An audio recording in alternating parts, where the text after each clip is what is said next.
Let's all please rise for the Pledge of Allegiance. I pledge allegiance to the flag of the United States of America and to the republic for which it stands, one nation, under God, indivisible, with liberty and justice for all. Like volume. It is. It's nice. It's a healthy one. Next, we have approval of the previous minutes moved by Commissioner Long, supported by Commissioner Taylor. Any adjustments? All in favor say aye. Aye. Okay, next we have approval of today's agenda. Moved by Commissioner Smith-Charles, supported by Commissioner Spiz. Any comments? Change.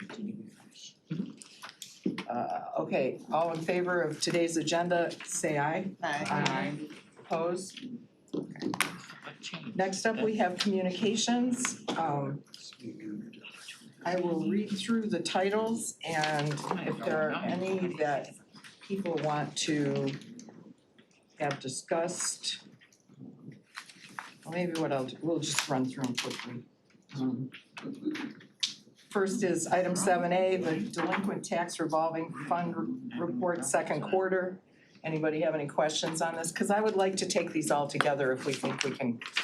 Oh, on the communications. On the communications, yeah.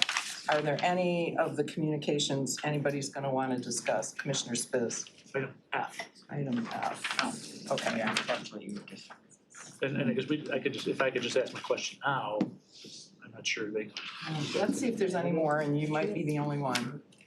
Anybody have any other questions on any of the other items? They are the delinquent tax revolving fund report, the investment report, the Pontiac redevelopment project report, retirement defined benefit pension annual increase, Public Act 202 of 2017, protecting local governments and benefits. Then we have domain migration, 2026 second quarter IT services agreement, and 2026 second quarter development report executive summary. The only one anybody's mentioned is F. Commissioner Smith-Charles? Yeah, I'll have a question on G. Okay, F and G. So go ahead and ask your question, Mr. Spiz. Mine- the IT department. Yeah, we'll need the IT department. Are they here? Yes, I see them. Okay, Thank you, Madam Chair. My question is, why are we doing this? okay. Because I understand it changes our email addresses and everything, It from does. OGov to something else, which is a major And It is a- problem or tear up for us. I've been using an email address for 15 years. Yes, Yes. it is a bit of an undertaking. So Rod Davenport from IT. Research Intel Department of Communications. So for the past several years, the CISA, the federal, it's the cybersecurity and infrastructure security agency has been kind of recommending to local governments to move to a .gov.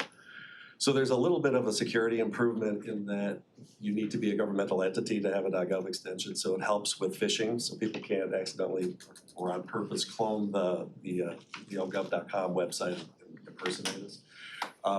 There's other benefits, I think, from like a governmental branding perspective, so we decided to try to align with the recommendations that many other governments are going through.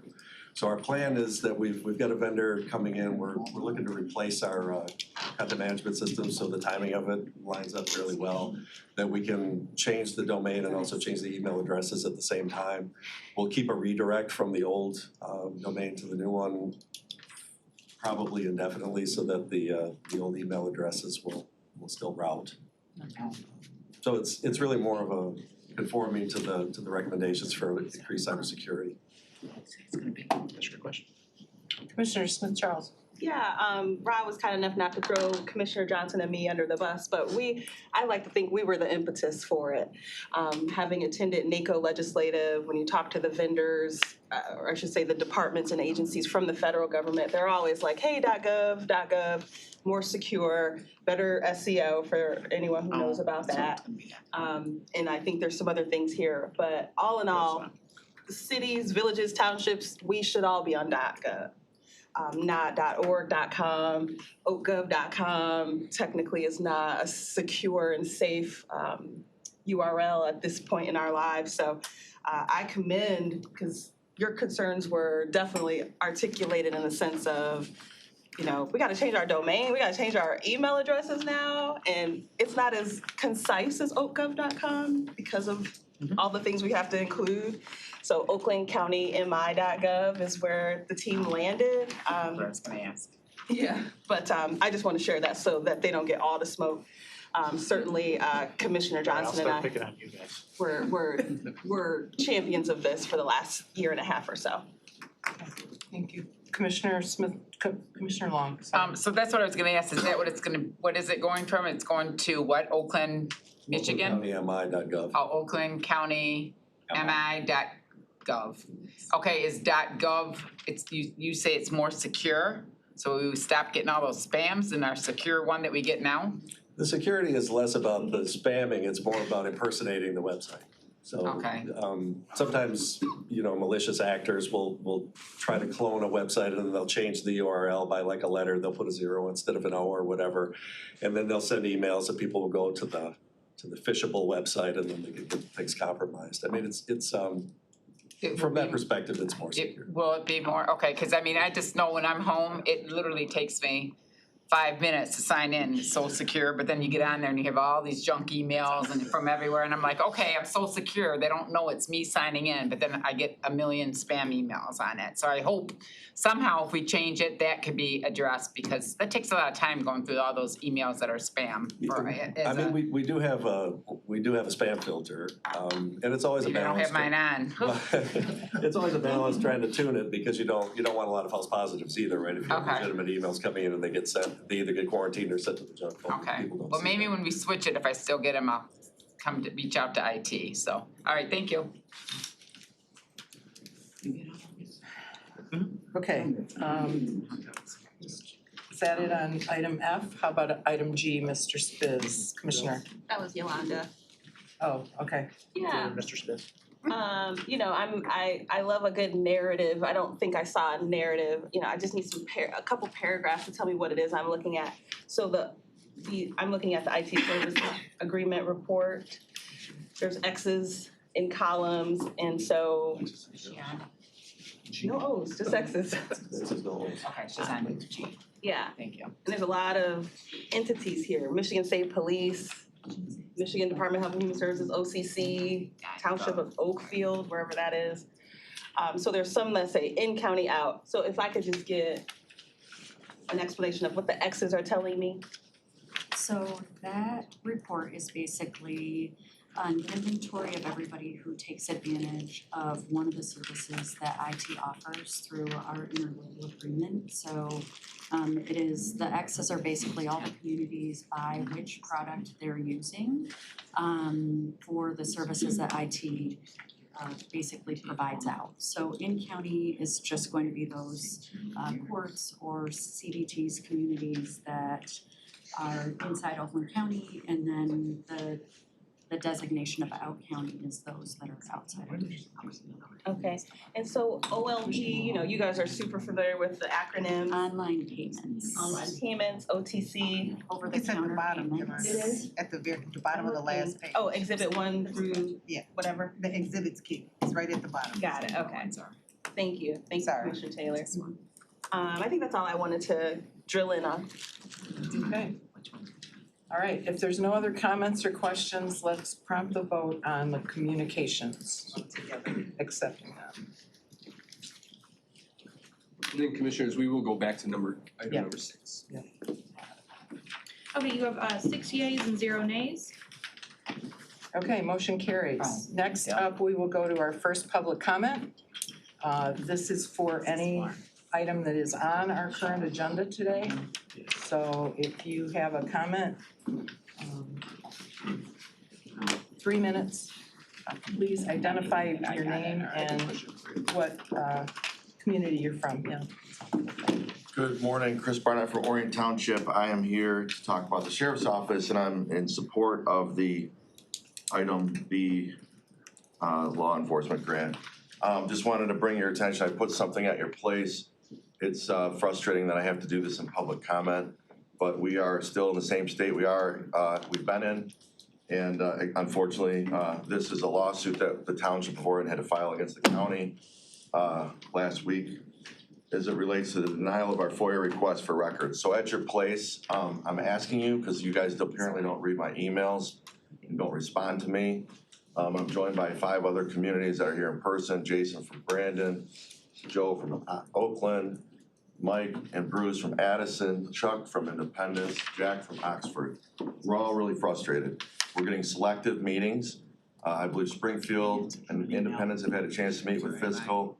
The rest of us haven't. My budget director, Ashley Coyle's here. She probably won't be able to talk to the end of the comments, but I have an emergency that I'm dealing with in town, so I need to leave after this. That said, I'd really like you to thumb through this. This is all we're asking for. So there's been some noise and some confusion that we're asking for all these crazy things. We're asking for what you all voted on, and it's in your November 21 resolution. Fiscal Services Division will review on an annual basis the actual cost versus what was invoiced and paid. It's highlighted for you, so it's not in a long email.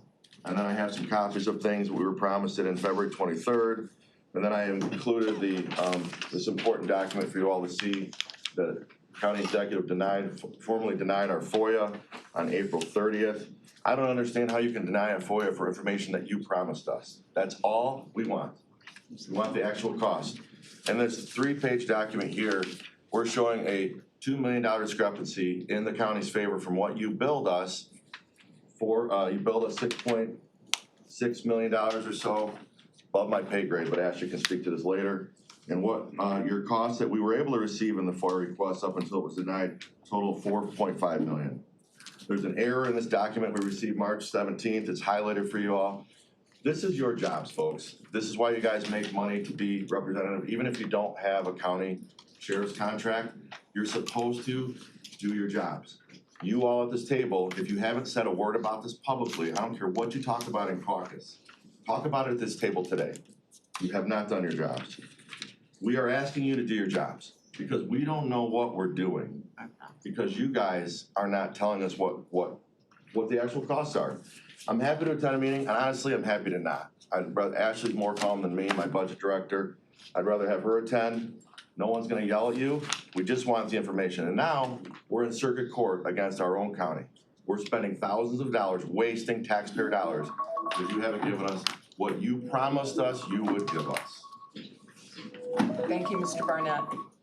I'm just gonna say that Mr. Leffler from Fiscal is sitting in the room, and he said to me 20 minutes ago, I will take a meeting with any of the township supervisors that want one, and he's the one to talk to. Raise your hand, Mr. Who Leffler. wants a meeting? Right now. Raise your hand, Mr. Leffler. Maybe now. We know who Brian is. Well, fine, he's the one who everybody needs to talk to. I Okay, don't but usually what do we do stop when the after county public exec- comment. Okay, but do you think I wanna come here every month? I have a water crisis happening, but I can't afford to wait another 30 days to get timed out by that clock. You guys, We are gonna move on to the next item. I'm not gonna sit here and argue, but I am You gonna just- say that you just started anybody, back and forth with me, I know how to move the public I'm talking to the room. Anybody who wants to talk about their contract needs to speak with Mr. Leffler. Am Ms. I Markham, correct? how do we get a meeting? Mr. Leffler, Mr. when can we have a Leffler is meeting? right there. Yeah, He's the one to take the meeting. Can we meet next Monday, Tuesday, Burnett, Wednesday? excuse me, on all the email correspondence that you received on March 17th from me personally, on the bottom is my signature block, has my email address and my phone number. You all know how to do that. If you want to come with the meeting with me, please respond to that email and I'll be more than happy to meet with your team on that, on any of this and go through that. If you have specific questions, please do a bullet point of what you want me to focus on so I can be prepared. And that at the same time, that we don't have this back and forth exchange, okay? I don't want this either. Your boss canceled our meeting. Mr. Public Barnett, comment you is asked over. for something, I'm giving it to you. Yeah. We want a meeting, tell us we can have it. The press is here. We're looking forward to that day. Commissioner Markham, I'd also like to lift into the air that is factually inaccurate that no one's reading his emails. Yeah, Correct. I Or respond to 'em. responding. I read respond. emails and I respond I in respond kind. to. So I'd like that to be reflected to If our. you say it's- receive, doesn't give And us it's any not answer. it's not a back and We're gonna move on forth. to the I next. responded to. Is there anybody else who wishes to address us in public comment? Thank you. But receive means you read it. I responded to them too. Regarding items. Even receive means that you read it. Regarding items on the agenda, please stick to today's agenda. Sure am. just gonna say, my name's Margaret, I'm with, Margaret Gupta with Oakland Township. Actually, this is gonna be an agenda because it's gonna be kinda cool. This is in regards to changing email addresses and changing the email websites. I think that's a fantastic idea. Why do I say that? Because you guys give every employee, including the judicial court, email addresses with the county. Why is that important? Because when somebody is an employee of the county, which includes the judges' chambers, and any information from friend of the court or whoever, court administrative offices, that if it is not truthful and it's dishonest, you guys are on the hook for them sending mail fraud. And if you guys are not taking that into consideration, that's a really big liability. So yes, domain changes, email addresses, very, very important, and maybe it would be very important to go over it with every public servant that's using a .gov email address to make sure that they are sending honest, truthful, and not committing mail fraud with it. Thank you. Thank you, Ms. Gupta. Is there anyone else that wishes to address us on items on the agenda? Seeing no one, we'll move on to item 8, our departmental recommendations. Item 8A is the second quarter information technology development report. Moved by Commissioner Smith-Charles, supported by Commissioner Taylor. Good morning again. Morning again. All right, so. I will introduce myself, Tammy Shepherd, Business Relationship Manager with Information Technology, playing the role of Kim Marengo today. So, Could you speak up, please? she's unfortunately out. Would you speak up, Yeah. please? So I'm here to present our quarterly development building for IT, which is a budget amendment to all of the departmental budgets to both account for the time that IT spends supporting their efforts and to make the transfer of expenses into their expense items. So the report that you have in front of you basically facilitates our standard process of allocating IT expenses into department budgets to show the value of our work, where it's being served. Any questions, anybody? Mr. Spiz. Thank you, Madam Chair. So what's the delta between what is in the budget and what is in this report? So how this actually works is at the beginning of the fiscal year, the budget is set to 0 and the budget is amended. I know it sounds crazy. I don't think it sounds crazy. I'm just looking at your face and it looks like you think it sounds crazy. I think it's, Sorry. yes, but you have a budget that's at 0. You just have a crazy face. I do make crazy faces. Alright, so let me back it up here. Yeah, and fiscal can jump in if I do this wrong, but basically at the beginning of the fiscal year, funds are set aside to account for the labor that we have planned to spend for that year. Because we react and respond to each department when they call, we don't predict in their budget what amount of money will be spent for them. We actually set it to 0 and then we amend the budget in arrears to account for exactly what we spent in that area. So this is basically several line items that get budgeted each quarter. We amend the budget. So right now, this isn't like over budget, under budget. It's within the amount of money that was allocated overall for us to transfer into these individual line items. Glad to hear you say that last part. So just let me repeat to make sure I understand it. So in the budget, we approve the cost of the IT department. And what you're in here for today just is to allocate some of those costs to other departments. So you're still within the budget that we approved within your department, but now you're allocated to, let's say, the Board of Commissioners budget, the judges' budgets, fiscal zone budget per se, on what the charges are from the IT services that they make. So now those departments per se, what do they budget? They don't budget, and that's, so we put the entire budget for IT in non-departmental. Right. And then quarterly, they look at the costs for software, the teamwork, like when we call when something's not working.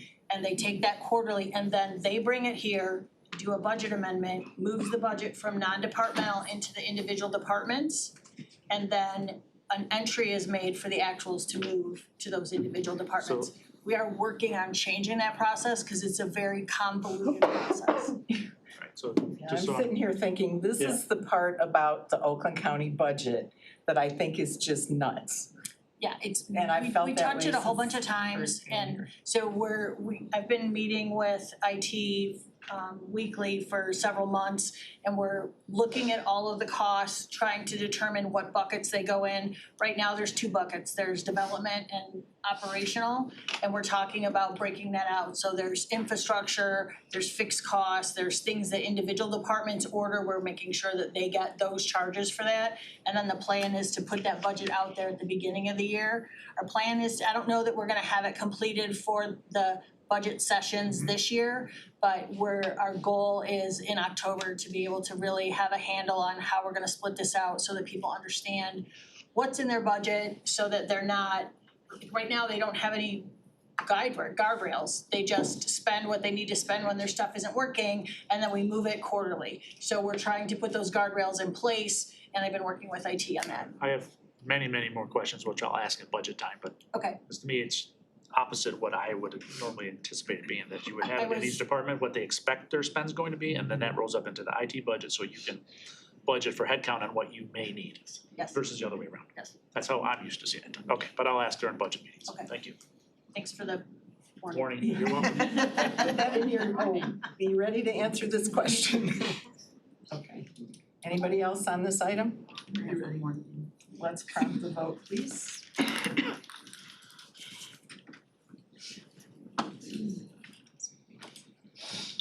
You have 6 yeas and 0 nays. Okay.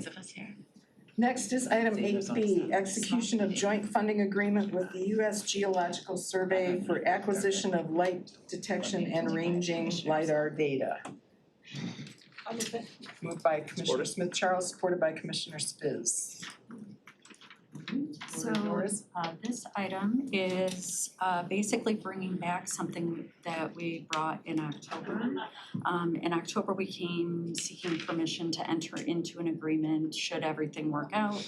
And now we're at the point where it's time to sign off on the agreement that will partner the county with USGS, SEMCOG, and other counties to save funding or to save money on the acquisition of something called LiDAR data, which is one of our base map items that we use to kind of foundationally map the ground in the counties so that we're sure that we have a good handle on what the topography is and things like that. So we buy this about every 10 years and this type of partnership allows us to get it at a reduced cost with a very nice rate of accuracy. So, and we always like partnering with our regional, county, federal partners, so.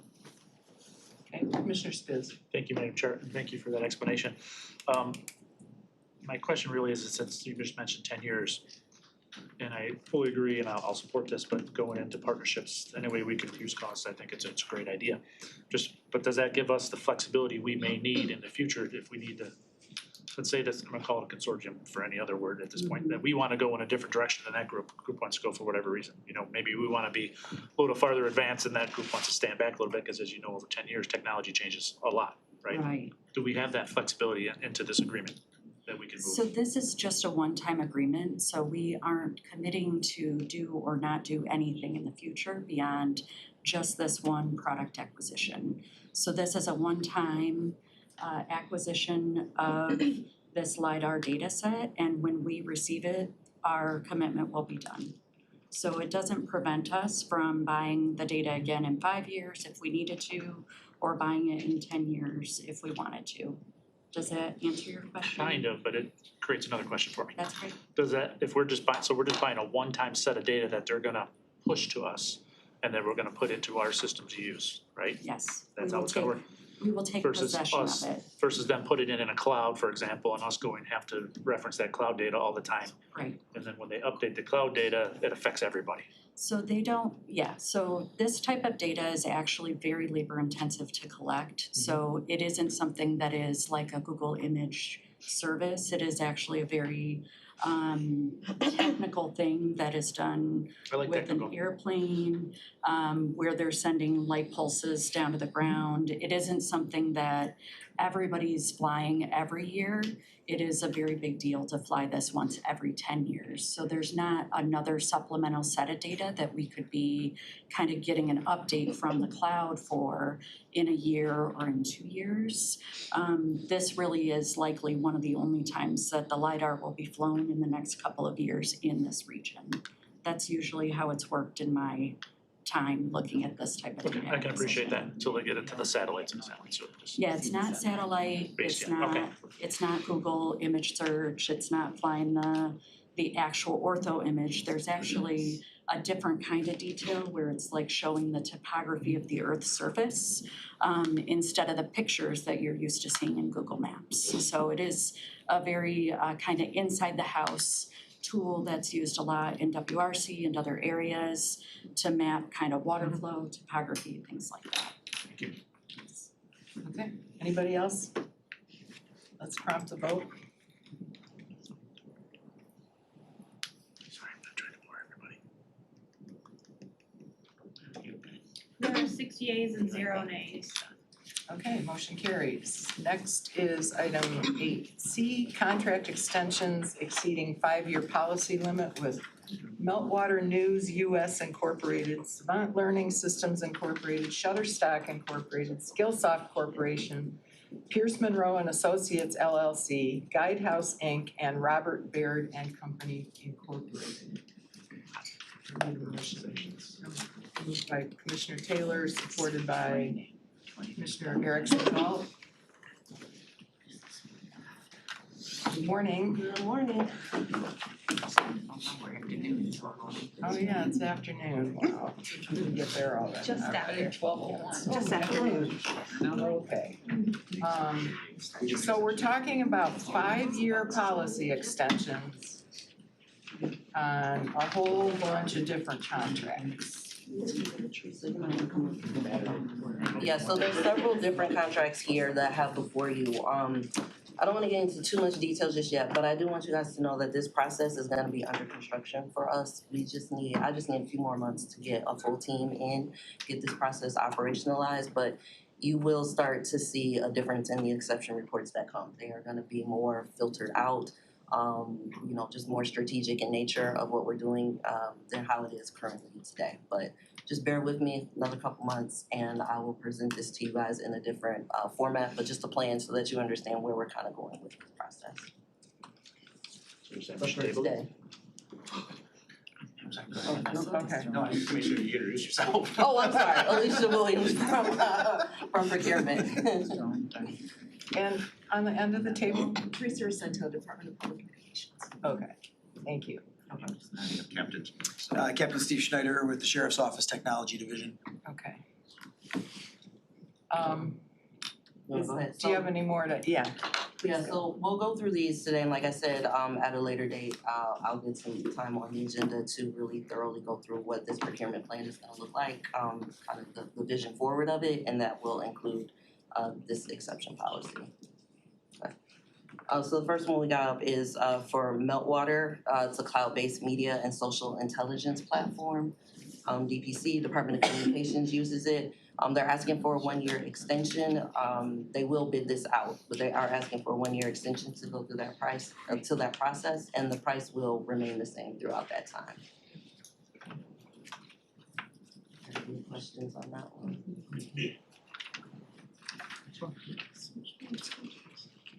All right, the next one we have is Savant Learning Systems. Again, it's a cloud-based professional education platform, primarily used by the Sheriff's Department. They are asking to extend this one for 3 years, but the price will remain firm during this time as well. Commissioner Spitz. When you say remain firm, does that mean flat? They're not going up over 3 year period? Correct, it's very flat. Thank you. So that is something, just to kind of expand on, that is something when we are getting these exceptions, I have started to ask the team to really work on the pricing of it. It's either, obviously we get a discount and or we at least need to remain flat where we can. Thank you. Okay. Commissioner Taylor? And they're asking 3 years to complete what? I mean, I know that you're asking for the extension. And that, for what purpose? This is, so for the training, what it is it's training for all of our deputies, all of our staff. Okay. So we don't have to do it in person. If we can get away with it, we can do it online, we do it online. It also is something that goes into the MCOLS, which is the Michigan Council on Law Enforcement Standards, which is what keeps us certified as police officers in Michigan. There's so many continuing education credits that we have to do every year, and it melds right in with that, so that's good. No, I'm sorry, I didn't ask my question. What I meant was, were you looking at another vendor, or, I understand what you needed. We have looked at a few other vendors, but the problem is that several of the other vendors don't directly connect in with the state and Gotcha. don't do some of the things that we need them to do. That's an evolving thing, as we know, with Okay. technology in general anyway. So they're all starting to try to mirror what they're doing. So eventually, we probably will be able to do that, but right now, they're not. No one else is able to do it to the same level. Okay, so you're just wanting to extend the current contract, that's all you're doing? Yes. Okay, thank you, that's all I needed, thank you. Okay. The next one we have is Shutterstock, and that is the technology used to create professional, legally compliant, and visually consistent public-facing materials that the Department of Communication uses. This is also gonna be going out to RFP, so they're just asking for a 1-year extension, and this price is firm for that 1 year as well. And then Pierce Monroe and Associates and Guidehouse and Robert Baird. I'll take Guidehouse and Pierce Monroe.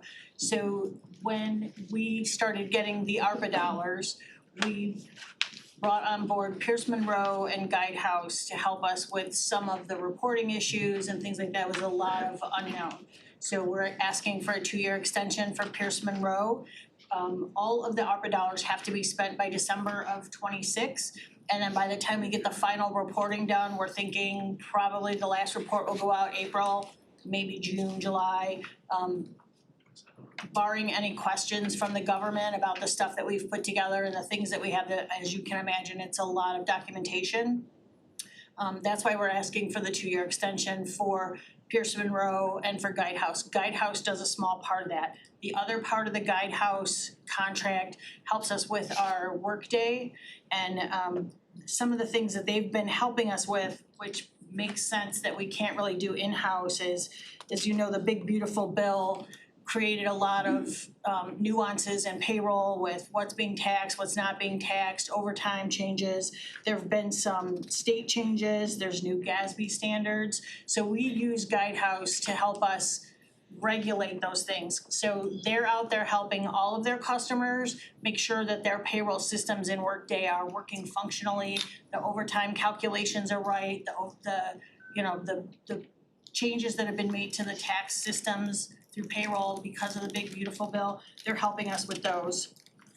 They're also helping us with the Michigan sick time law. We had some changes we had to put in the system because everything is so automated. We're using them to help us do that rather than us go through and try and figure out how to do it on a one-time thing. We utilize the consultants who have been doing it for several of their communities, so they've kind of got it figured out by the time they get to us. State levy tax forms are changing, and we also have some quarterly wage reporting that's changing. There's opportunity zones that are changing, and this is just kind of a little snapshot on some of the things that they're really helping us get through so that our payroll and our documents are appropriate. Okay. And the last one is Robert W. Baird is the county's municipal advisor for the bonding for the projects for the capital improvement project and for the Pontiac redevelopment project. The last financing, which is really for the 31 East Judson process, is not complete. We actually had to change our vendor in terms of the terms of the contract that we had initially. So this is an extension of that. We need them to help us on the advice of from municipal finance purpose. That's why they're there. We are gonna go out bidding for new municipal advisor, even not on just general obligations, but as we are looking at the needs for housing, municipal advisors that focus on housing, affordable housing. How do we come up with a way to, if we should be in that space, we're gonna need to know how that would work from a quantitative in the capital markets space as well. So that's, our goal is to work with procurement to essentially get another contract out there, or RFP out there. Anybody have any questions for these folks on all these items? Yeah, sure. Commissioner Smith Charles. Thank you, Mr. Leffler, for sharing that. Would it be appropriate to have a timeline of some sort? Like, you know, I was able to speak before the meeting and share my concerns about these no bid situations. And thank you for speaking about, you know, you basically inherited a lot of this and you're digging and peeling back layers and stuff like that. So I definitely respect that. And not that I don't, you know, I have a healthy level of distrust, as one should in this day and age. And so I just, when I hear that the sheriff's gonna go do this at some point, today I'm gonna go along to get along with these, but, you know, as we move forward, I think we have to help our procurement people by also being more stringent with these renewals, these no bids, you know, that tends to get us in a lot of trouble with our communities. So I'm okay for today, but let it be known, hear ye, that I can't, you know, in good conscience, if it's not gone through the proper RFP process. So these are 1 year, 12 months, 3 years. I can hold my nose and accept it for now, but I think we can all agree things we want to tighten up. And so I appreciate you leading that charge because it really starts with you. Yeah, it does. No, it absolutely does, and we will be addressing it. It is one of the first things on my 90 days to work on, so. There is one more that we did not discuss though. I want to make sure that we get it captured. It's for HR. It's a company called Skillsoft. And it's for the license, is it the Percepio compliance? Okay, yeah. So this too is an extension for 1 year, and this will go out through an RFP process as well, but they need 1 year to kind of move through this process. What does it do? Lauren Farrow from HR. So Percipio is our e-learning software that runs through Workday, and we spent a lot of time working with them to get a connector so that automatically connects it so we don't have to upload. And we're just asking actually to just hold one package until we can do the RFP process again, and it's for our safety and compliance, our safety and legal compliance package, which is something that we have LinkedIn Learning, but they don't have any of those packages. And we have about 1,500 employees, 1,500 employees that use that in 4 different departments. And then currently all of our employees use the legal package for the HIPAA. Okay. Any other questions? Seeing none, let's prompt the vote. Commissioners, as you're voting, I'll just remind you that at full board, we won't ask the presenting departments to be there unless there's a request by a commissioner. So if you, before full board, do have any further questions, please let staff know. Thank you. There are 6 yeas and 0 nays. Okay, motion carries. Next is item 8D. Single source procurements with Data Society, Revels Tractor and Turf, Moto Sport USA, Drone Tag, Lens Tracking Devices, IMS Trident, Motorola Solutions, and Data Sheet Solutions. Moved by Commissioner Taylor, supported by Commissioner Spitz. Okay. Talk about it.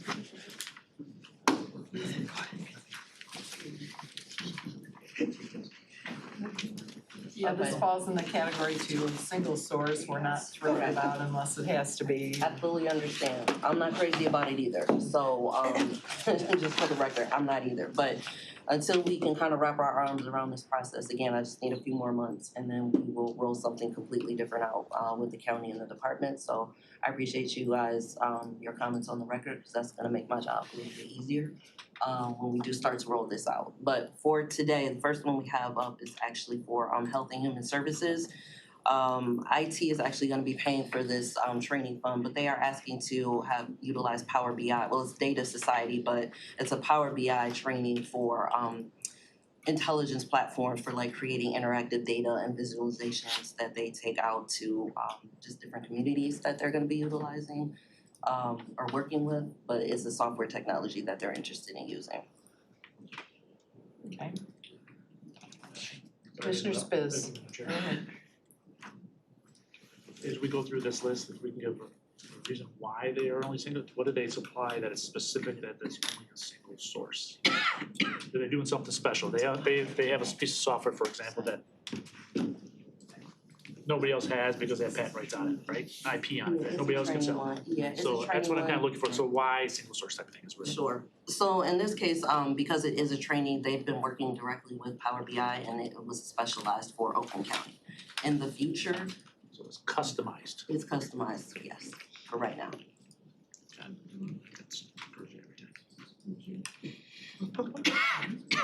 No, I'm good for now. Okay, thank you. The second one is coming from the Parks Division. It's Rebels Tractor and Turf. This is a sole source, and this is probably a true sole source because all the parks, golf parks in Oakland County utilize this company. So they're asking to continue that relationship forward. Commissioner Spiz. Thank you, Madam Chair, and I'm not sure you can answer these. I understand trying to use a single source, but understanding, did we get a discount for them being a single source to manage all of the golf carts around the county? Because I know there's other competitors that can do that, right? But if we're selecting a single source, which I've seen done before, because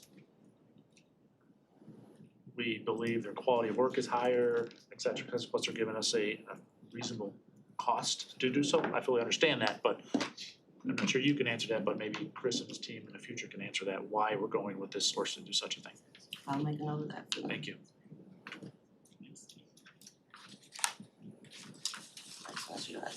So next up we have Motorsport USA for the Sheriff's Department. Okay, so these are custom uniforms for our motorcycle unit. We tested and evaluated multiples back in 2022 and 2023, but as you all know, we've been in a uniform transition to black uniforms, so we couldn't necessarily support the changeover for the motor unit at that time. This year we got a donation. So if you recall, I think at the last set of meetings, we had donations for the motorcycle unit, so a portion of that money will be used towards these uniforms, and then we're expecting some grant money by the end of the year, so we'll be back to you to purchase the remaining ones. But this company does not deal or sell to third parties, so they decided on this technology, this uniform. Unfortunately, we did have an accident last year where someone was injured, and our regular uniforms just don't provide the perfect protection that they need for this type of patrolling. And that's why we wanted to accelerate it and get it going right now. Okay, thank you. Commissioner Smith Charles. Along those same lines of questioning, when I was looking at the itemized, basically invoice or receipt, I couldn't tell if they were unisex. Are there women motorcycle cops? Is that what it's referred to? Or patrol, motor patrol, whatever. Are there women in that role, and are there different uniforms for them? Actually, sometimes there are. So I don't think we have anybody on the motor unit right now. I don't think we have any females, but I know even with the bulletproof vests, there are female and male versions. So I'm surprised there's no ladies. and then sometimes they can select either one, try them on, and see which ones are better. So Okay. and we've had to do other custom uniform things in the past as well. So Got so many more questions, but I'll wait because they're like personal about motorcycle stuff. So I'm good. Thank you. Continue. All right, drone tag also with the sheriff's office. Sure. So drone tag is part of what we call airspace awareness or airspace management. We had two different issues, one February 19th, another March 25th. On the February 19th one, somebody, we don't know who, flew a drone up the side of the circuit court building and looked in on one of the female judge's personal chambers. So they were, of course, concerned. We also have issues with them flying over the jail. If you haven't watched the news on this in a while, it's happening all over the country where people are flying over with drones and dropping phones and dropping other contraband and trying to drop stuff in a yard. So there's a whole lot of stuff going on there. So this is just an awareness. It's one beacon. It will sit in the center of the campus here, and it will go multiple miles so that we'll know as drones start to come into the campus environment, we'll know that, you know, there's a drone coming in and it's not ours and it's not Amazon's, that's a problem. So we need to figure out where is that coming from and what are their intentions. So that's what that does. And it's actually fairly cheap. It's only $9,000 for 3 years. So it's because it's only one beacon. Commissioner Spiz? Thank you, Madam Chair. Along the same line of questioning, are they the only one that offered this beacon? Yeah, so one of the things that's interesting is, I mean, drones have been around for a while, but airspace management and detection is actually fairly new. And they're one of the few that actually have an actual beacon. Some of the other ones will say, well, you have to buy our huge package, which involves this, that, and the other thing. We just want a beacon that's just gonna go out 5-6 miles and just tell us if something's coming into our airspace. We don't wanna spend $100,000 or some crazy amount. So this is the only one that will do this particular airspace management, especially at a low cost. Well, question. So we're only doing it for this campus? Yes. What about some of the other facilities and buildings we have around the county? Or we would have to look at that and you know, we can get more of them, no problem. And I think they actually give us a break on the monthly or yearly charge, the more you get. So it's really not expensive, so we certainly can do that. We are in the midst right now of revamping all of our signs that are around because the law has changed on those, on the particular use of a drone. But the problem with changing the sign right now, we can change the actual drone sign, but the verbiage on the bottom, we're understanding from the feds that they're gonna change the verbiage again and change some of the laws restricting private use of drones. So we don't wanna spend all the money on the verbiage and then change it again in January. So we're kind of in limbo on that part, but clearly there's an evolution of the law on drones because they're just gonna continue on. Amazon's the beginning of it all and it's just gonna continue on, right? Where you're gonna have that airspace management issue with them all over the place. All right, I have some sidebar questions for later. Yeah, sure. On the tech itself. Yeah, sure. Commissioner Smith Charles? Yeah, when I was reviewing this, I was like, oh, great, drones. But these are this is a beacon. Yeah. And I would really like it if your office and other agencies across the town could, you know, better educate the community on a sheriff's drone versus, you know, hobby lobbyer like myself who just wants Sure. to be nosy and Sure. see what my neighbors are frying up in the back of their house. Oh, I'm sorry. And so this beacon, do all of the drones have like a QR code or something where it can tell that it's? So it's called a high noise RF environment. So what happens is it throws out its net, if you will, right? And then it knows that the speed, the propeller, the noise, if you will, the RF noise that a drone makes is different than the noise of a car radio or anything else. Yeah. So it automatically knows that. It doesn't see the drone as you and I would see the drone. It sees the RF internally and it says, nothing else does that, that's a drone. And then it shows up on the screen and then you say, okay, well, it's coming in and it's coming in fast and it's coming right at the jail, that's a problem. And then we can deploy, you know, our anti-drone people and you know, go and look for it and try to be a little more specific and get eyes on the thing to determine what they're doing. Just so you know, I think it was last year, Governor Whitmer actually signed an airspace management bill, and that included Amazon, CVS, and a variety of others in a pilot projects. There's 4 of them. And she actually hired 2 airspace management specialists for the Michigan Department of Transportation. And so she's taking the point of Michigan DOT, which manages your roads and everything else, is also gonna manage the skies and how things are flying, where they're flying, all that, the rules of the sky. Thank you. Like Mr. Spiz, I have more sidebars as well, but I would just encourage you find folks in law enforcement to utilize social media, educate the populace about the obvious technology trends in terms of search and rescue and also how you guys don't want you don't even want drones flying over your airspace. So I think we all get it, and if we could better inform our community members a little bit about it, would be great. So I'll leave it there. We will take. Okay, Commissioner Taylor? I just had a couple questions.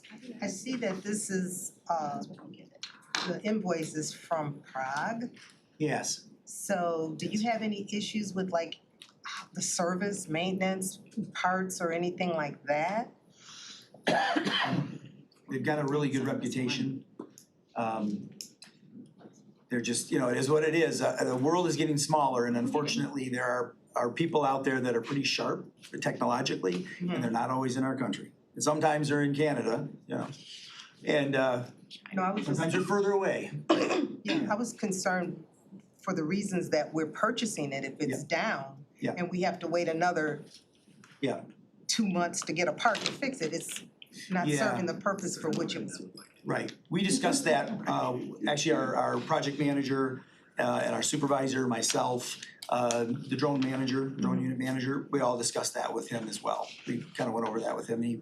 It seems based on his other customers and his reputation that he's reliable. Okay, I trust you, I just. We're trying, I know I know that we only have a little bit of time in these meetings, but I can just assure you that I spend a lot of time with these vendors, trying to get everything that we need to get and get it for the best price and do everything else that we need to do to make sure we're following the rules and we're transparent and all that stuff. And you're not concerned about the price because this said 14, it's only good for 14 days. So from date of issuance, which was in April, so I just, you're good. Okay, that was my concern, if something happens and we're not able to repair it. Right. It's not serving. Right, no, we're good. Okay, thank you. Okay, that was drone tag. Yeah. Next is lens tracking devices. Correct. Yes, so these are gonna be 4 tracking devices. We've used them for many, many, many years. They're used for some of our undercover units. Suffice to say, it's on here, but you can read it. And they are tried and true. We've used them for many years. They are very sensitive in nature, obviously, and we wanna make sure that we're using something that we know we won't have a breach of security, that confidentiality is maintained. And as you probably know, we're not even allowed to use a tracker or anything on a vehicle unless we get a warrant from the court. So it's not a random thing, but once it is on there, we need to make sure that confidentiality, that it's gonna function properly, there's no issues. And we've never had issues with this company before. As you can see, it's $2,600, it's not expensive, which is good. But that's why we're with them still and we haven't left them. Keep going. IMS Trident. Yes, IMS Trident. So IMS Trident is actually the owners of Wintox. And so our results program in the lab, when people are, told that they are convicted of a crime and they have to go do a urine sample or whatever, and they go to results, then it goes back to the lab and we use Wintox to do that. It is currently an on-prem server, an on-prem setup. It is actually the oldest server in the county. It's I think it's 2012. It's not very secure. It's actually not secure at all. So IT is not happy about this and we've been trying to replace it. And they now do a cloud version that is very secure. So we want to go ahead and move to that and modernize it, make sure that we're getting the security we need, it's going to function properly, et cetera. So that's why we're sticking with that Wintox product. Commissioner Spiz had a question. I'm sorry, thank you, Madam Chair, just a point of clarification, because this is IMS Trident, but for the lens, you mentioned Trident also. Are they linked in any way, or are they two completely different companies? No, just it must be a popular name. I just want to confirm that they were. Playing off the side and they've been watching too many shows. And then we have Motorola Solutions. Motorola Solutions, so this is an LPR, or license plate recognition system. Unlike any of the other ones, this is moving LPR. This is only used by the auto theft unit, it's not used on a mass basis.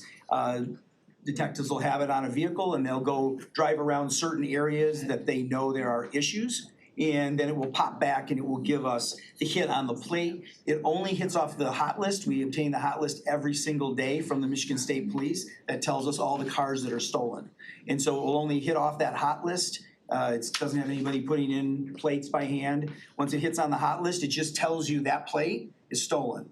And then you have to come back and run it manually through Lean to make sure that it hasn't been taken out in the last hour or two, that you're not gonna screw up here. We have a policy, which I happen to write, and it is actually an extremely tight policy. We don't screw around. We make sure that there's accountability for all of our officers. We make sure that they independently determine that that is still a stolen vehicle or a stolen plate before they stop the vehicle, before they take someone into custody, before they do something else, so that we don't have any issues there.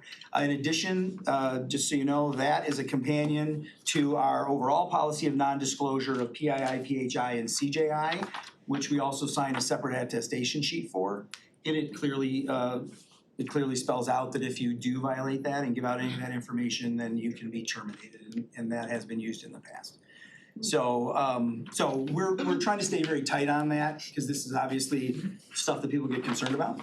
And so it's not because I wrote it, but I think that this is probably a model for me and Nicole Taylor. I think it's a policy that's probably a model for the country, because we are so tight on this. We actually have an administrator who falls under me, and she does independent audits every 90 days. She independently audits everything and makes sure, how these are being handled and who's handling them and what they're doing, so, yeah. Commissioner Smith-Charles. Yeah, because we have TikTok followers who like to splice and take video clips of stuff, I really hope they clip, or as the young people say, clock it, what you just said, because it's so important to know that, we don't just willy-nilly share things. No. No. And there's so much more I can say, but I'll leave it there. I just hope that folks were listening to you. And if you have questions about that policy, because I know it tends to be a little bit of a hotbed, I can go over specifics on it, but I can assure you we have administrator, and between the administrator, myself, and my Lieutenant McNary over here, we are all over this stuff, and we watch people, and we'll ask them what's going on with this plate, Yeah. So. Thank you, Chair. Commissioner Erickson Galt, followed by Commissioner Spiz. Thank you, Madam Chair. So this is reading only license plates? Yes. Okay. And where is the information about this license plate stored and held? So it goes into, in this case, this is the Motorola database. It goes into the database. It is configurable. We've configured it for 30 days maximum retention. And then after that, it's gone. It purges itself and we can't get it back. And then the instance that we have for the sheriff's office of that database is locked down for myself, for Cheryl, who's our privacy officer, for Lieutenant McNary. There's not a lot of people who can get into it. The sergeant of auto theft unit can get into it, but only to see what's being run and what's happening out there. And then other than that, we don't share it with anybody else. We actually, in this particular case, we've actually locked out several agencies. We do get requests from agencies. In fact, we get requests sometimes all over the country, and we tell them, well, thank you, but I don't think Lincoln, Nebraska needs to see our plates, Do we know what Motorola, I'm assuming this is a database managed by Motorola. Mhm. Do we know what Motorola Solutions is doing with the information that's being stored on their database? Yeah, they're not supposed to do anything with it. It's supposed to sit in, they call it our instance. Every department has an instance of this, and they're not supposed to be getting into our instance. And we're only supposed to be the ones that can do that. And then again, at 30 days, it purges. It should never be kept longer than that. They give you the ability to keep it forever, 30 days, 60 days, 90 days, 2 months, whatever you want. And we have mirrored it with our other one that is 30 days and that's it. So that there's never a question on that at all. Within 30 days, you should have taken action on it. And in this case, these are auto theft detectives. So if they happen to be driving somewhere in a parking lot, one of the park and rides off of the freeway, and they drive back and forth and it hits on one of those cars, they're supposed to be doing something about it right then. rerun the plate through lien, make sure it's stolen, what's the story on this, and then decide if they're gonna go sit on that car and wait till somebody shows up or what they're gonna do. But that should all be happening really quickly. 30 days is plenty of time to do what you need to do. Commissioner Spiz. Thank you, Madam Chair. You mentioned audit. Yes. So normally what I'm used to from an audit perspective, you don't audit your own supply type of thing, right? You have a third party or somebody else in another department. So I'd recommend you, because you mentioned earlier that you have somebody in your department that audits you or this process. So we have a privacy officer, which came to us, remember when we first had the HIPAA issue, Yeah. they want us to have a privacy officer. And risk management was all over us on that. So we now have a privacy officer, and that's her thing. She manages usernames, passwords, access to everything, and then we actually have a violation report that she fills out for us, and a copy goes to risk management if there's a violation that occurs, so that risk management can see that violation. So we kind of do that entire thing. And I can appreciate that's one step closer, but I would recommend that you have either risk management do the audits themselves, have the auditors in risk management or in compliance, because we do have a compliance department, versus being within the sheriff's department, especially under you, because that could be considered somewhat of a conflict. You know, if something does arise, how do you flag that? You know, it puts you in a bad position potentially in the future if something bad does happen. So that's just recommendations to consider. Look at your policy, potentially look at pushing that audit outside of your department into something else. We can look at that. Our biggest concern will probably be CJI. So the FBI under CJIS rules lets us know who can see whatever comes through lien or comes through the hot list or comes through the FBI, NCIC, all those things. And so we actually had our audit not that long ago with the state police, and they were all over us. And they were all over a variety of things, Children's Village access, what they're seeing, why are they seeing it? And so the question would become, even if I clear that person, are they legally allowed to see the results of that plate being run? Yeah, And fair that's point. where we get into, so I think that's why, and I totally get what you're saying, that's also why we have this huge non-disclosure policy, because frankly, if you do that, you're terminated. Yeah, And understand. and I think it should be that way, you know. I fully agree with termination. That way you on don't that. have, you know. I thought some other people should be terminated for other issues in the past, but we'll go down that path. Right.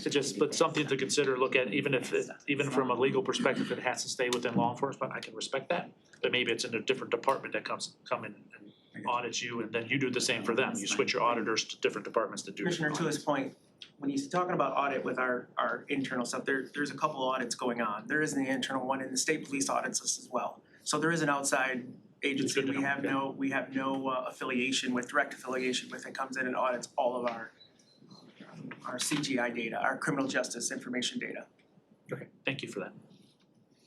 Okay. Anybody else? Let's go to the vote. Got one more.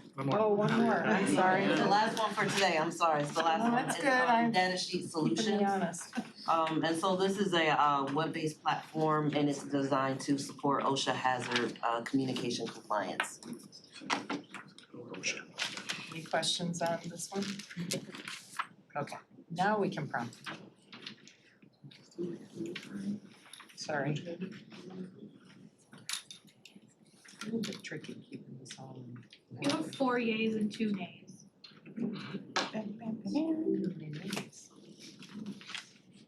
You really All right, okay, motion carries. Thank you.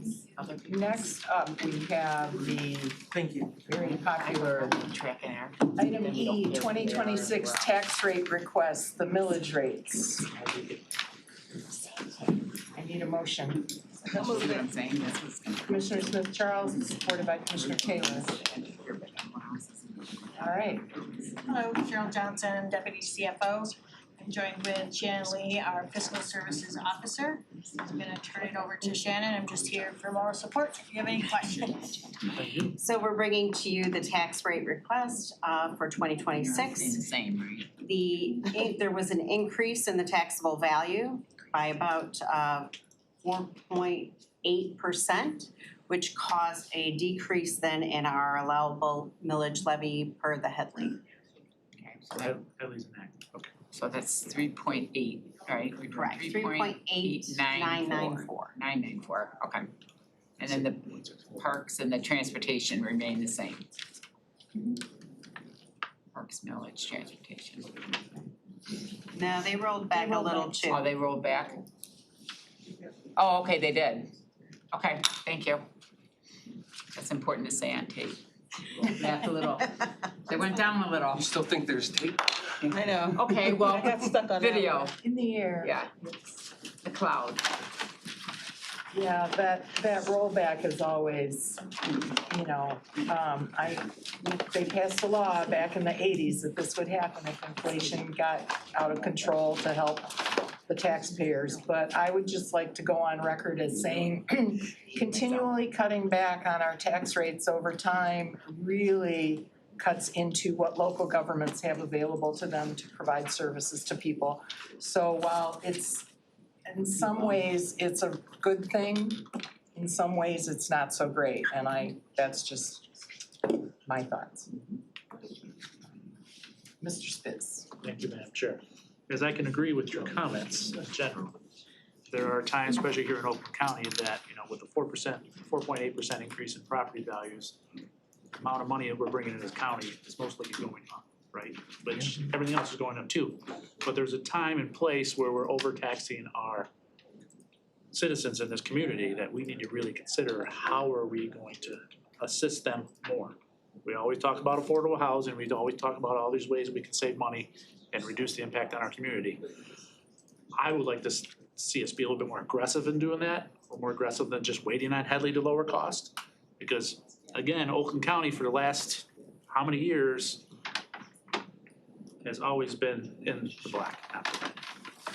There's very few occasions that I think we've seen a red, but that has special circumstances when that happened. So this county is not hurting for money.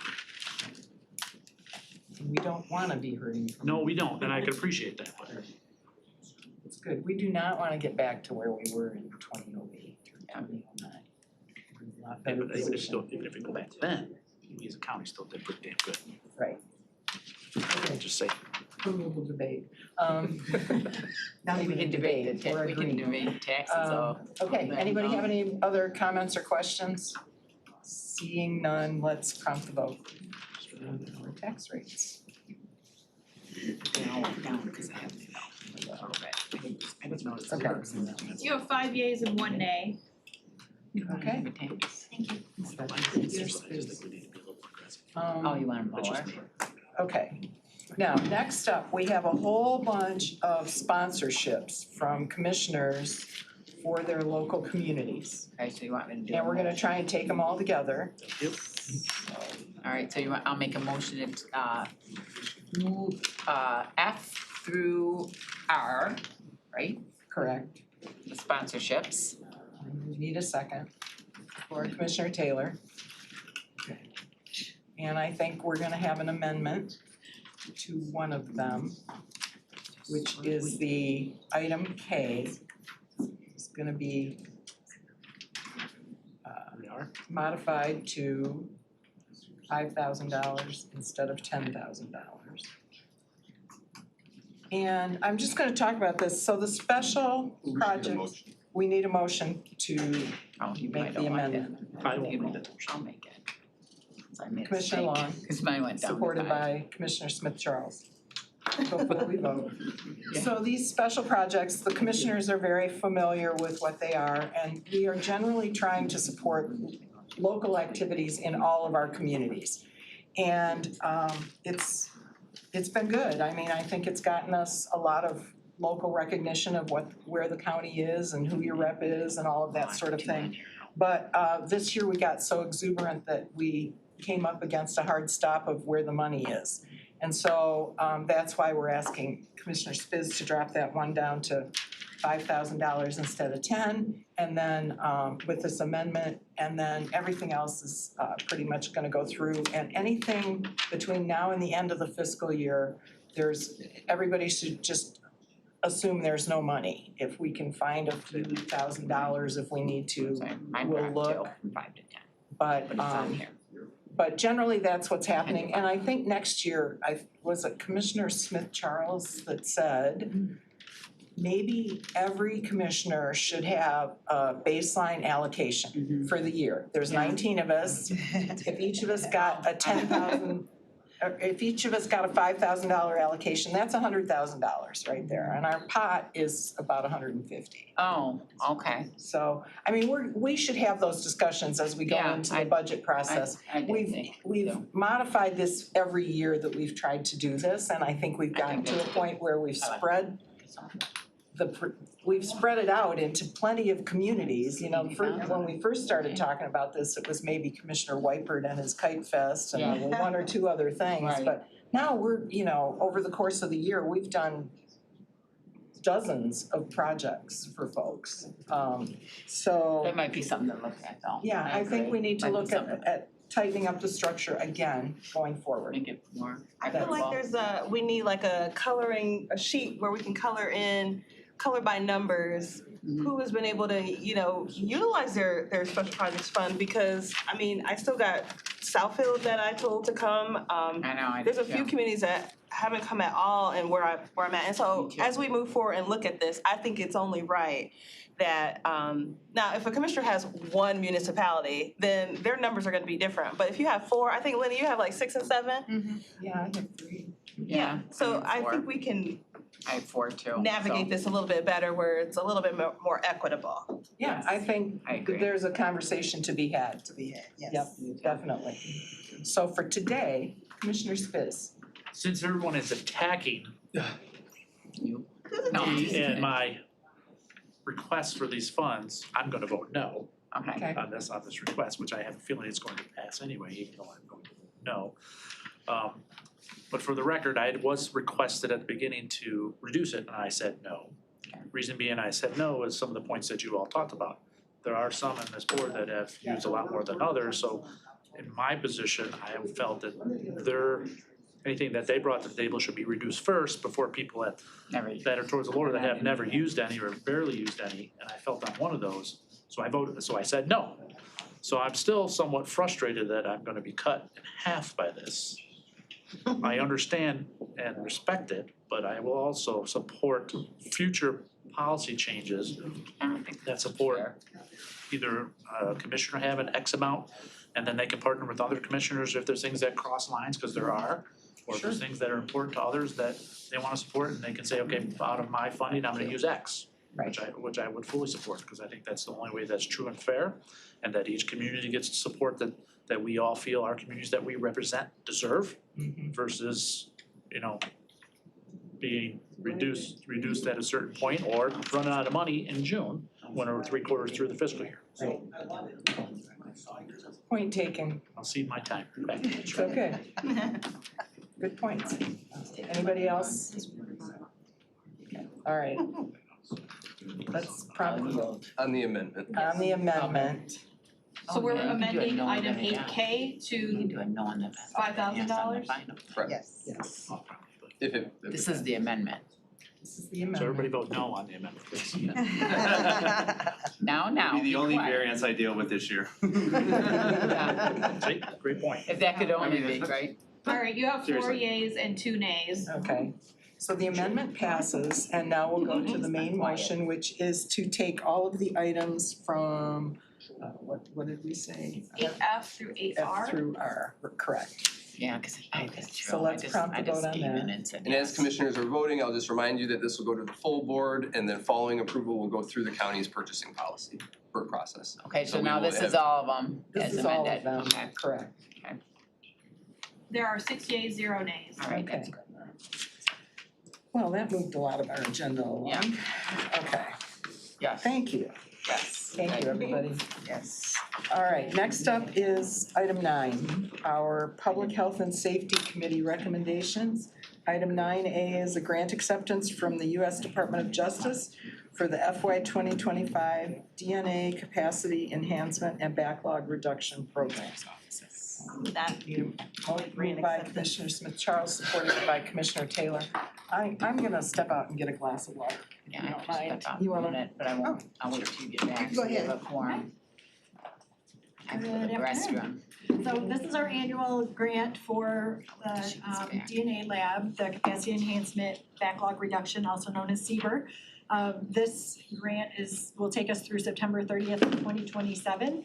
It's $420,000 that continues 3 full-time eligible forensic lab analyst positions.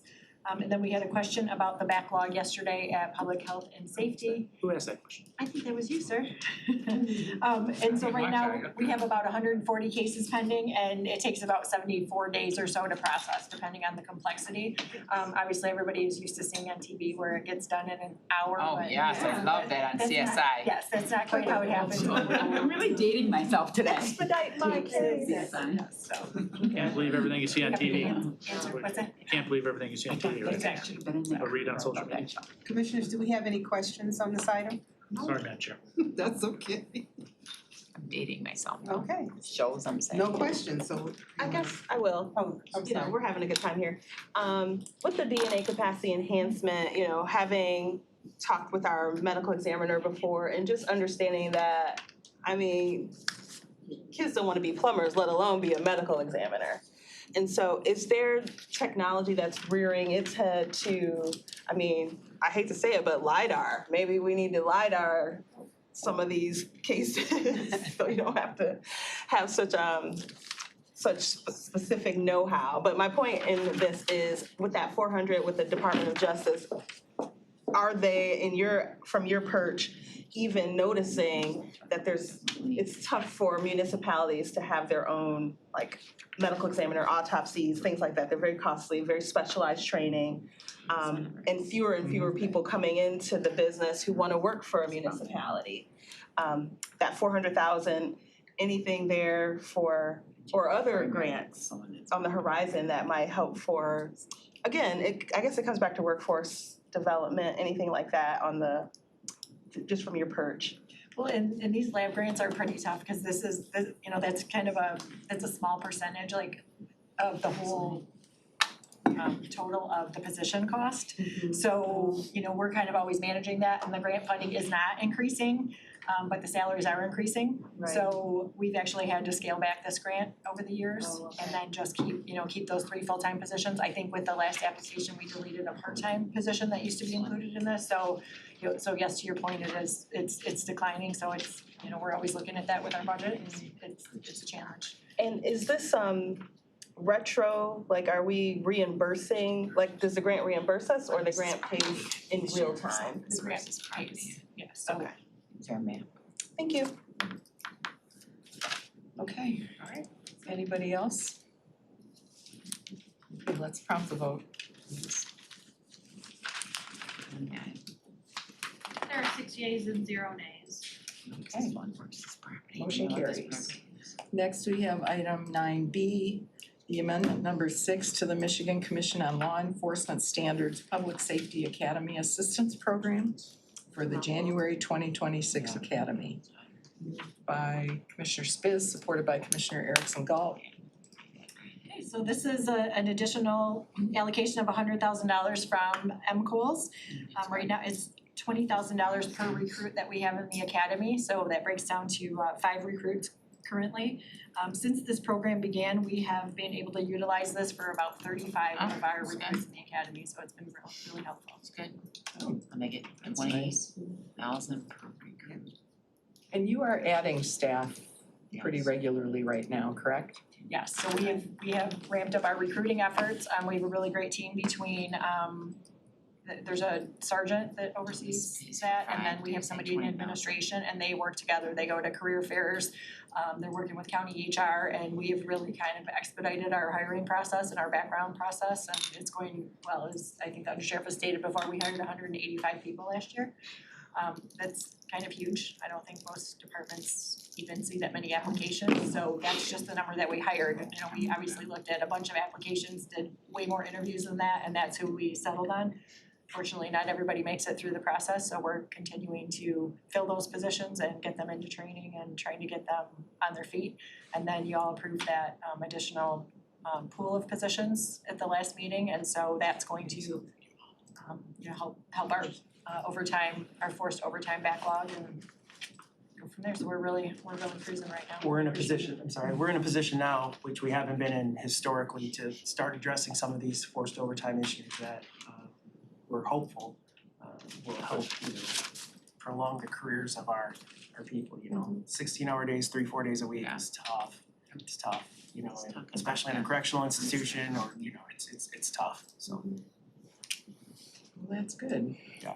Okay, anybody have any questions? Seems good. Let's prompt the vote, please. There are 6 yeas and 0 nays. Okay, motion carries. That's it for public health and safety recommendations. We are moving on to economic development and infrastructure committee recommendations. And I think Mr. Leffler is gonna cover a lot of this for us.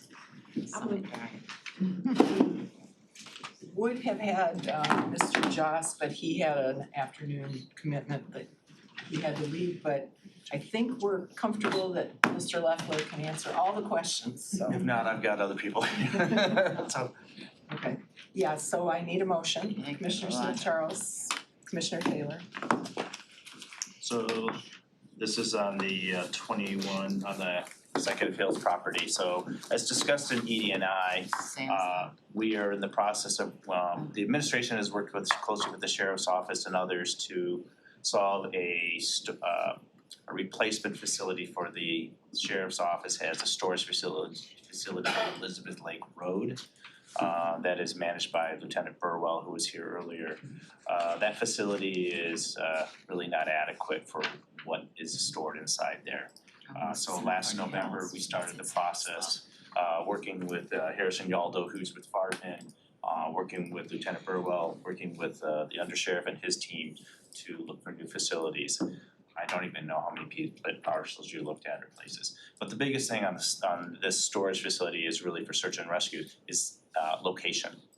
Is making sure that when something happens, they can get out quick. And so this is of a location, this is one that meets that need.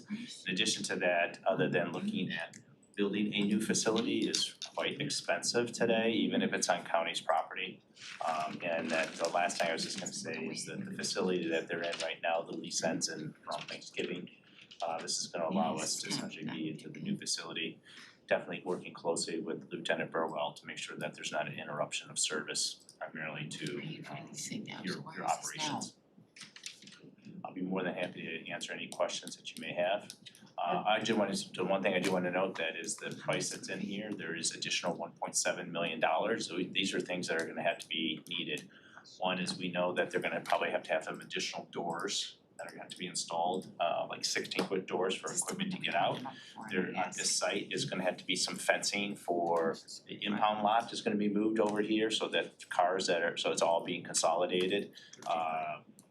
For that, and that's what one of the things that we are working with and other technologies, things that the county has from a standard. Again, we're gonna go from a lease facility to a county facility. We're going to work with IT, cameras, things that normally we would need in a building, whether we lease it or we own the facility.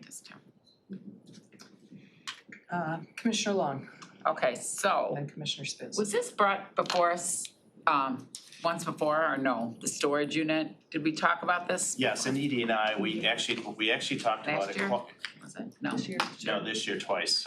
We actually talked about it in January and then again in March Okay, so through maybe ED&I. But it wasn't here before. So No, it what I'm wondering is, so something else, what was it? Was it, oh, there was the equipment. Is this equipment too, or what is this? This is storage. Okay, so I guess my main question that I always ask is, this is 4,700 square feet of storage, correct? This, oh no, wait. 80, what is this whole building on Executive Hills Sure. Court? What's the total square footage? 80,000. 80, okay, 80,000. All right, so we do not, I am concerned, you know, since we're leaving some of these buildings, I'm gonna ask the same question I asked all the time. Is there not a building on this campus that we can repurpose for this storage facility? Cause I do not like empty buildings. Great. To answer your question, the answer is no.